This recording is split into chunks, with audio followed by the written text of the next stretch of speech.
Le Petit Prince, chapitre 17. Quand on veut faire l'esprit, il arrivait que l'homme était en paix. Je n'ai pas été très honnête en vous parlant des allumeurs des réverbères. C'est ri de donner une fausse idée de notre planète à ceux qui ne la connaissent pas. Les hommes occupaient très peu de place sur la Terre. Si les 2 milliards d'habitants qui peuplent la Terre se tiennent debout et empêcheraient comme pour un meeting, ils lusaient ce monde sur une place publique de 20 milles de ronde sur 20 milles de large. On pourrait tasser l'humanité sur les moindres petits îlots du Pacifique. Les grandes personnes, bien sûr, ne vous corrompent pas. Elles imaginent tenir beaucoup de place. Elles se voient importantes comme des baobabs. Vous leur conseillez donc de faire les calculs. Elles adoraient les chiffres. Ça leur plaira. Mais ne perdez pas votre temps à ces pensions. C'est inutile. Vous avez confiance en moi. Le Petit Prince, une fois sur terre, fut donc bien surpris de nouvelles personnes. Il avait déjà peur de s'être trompé de planète, quand un anneau couleur de l'une remua dans les sables. Bonne nuit, fit le Petit Prince à tout hasard. Bonne nuit, fit le serpent. Sur quelle planète suis-je tombé?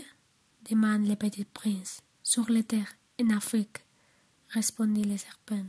Ah, il n'y a donc personne sur la terre. Ici c'est le désert. Il n'y a personne dans le désert. La terre est grande, dit le serpent. Le Petit Prince s'assit sur une pierre et leva les yeux vers le ciel. Je me demandais, dit-il, si les étoiles sont éclaises afin que chacun puisse un jour retrouver la sienne. Regardez ma planète, elle est juste au-dessous de nous. Mais comme elle est loin. Elle est belle, dit le serpent. Que viens-tu faire ici? J'ai des difficultés avec un fleur, dit le Petit Prince. Ah, fit le serpent. Et il se tut. Où sont les hommes? Répète enfin le Petit Prince. On est un peu seul dans le désert. On est seul aussi les hommes, dit le serpent. Le Petit Prince le regarda longtemps. Tu es un drôle de bête, lui dit l'enfant, main comme un doigt. Mais je suis plus puissant que les doigts d'un roi, dit le serpent.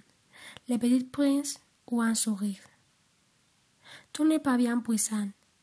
Tu n'as même pas de pattes. Tu ne peux même pas bouillasser. Je puis t'empoillater plus loin qu'un navire, dit le serpent. Il s'engoula autour de la cervelle du Petit Prince, comme une bracelet d'or.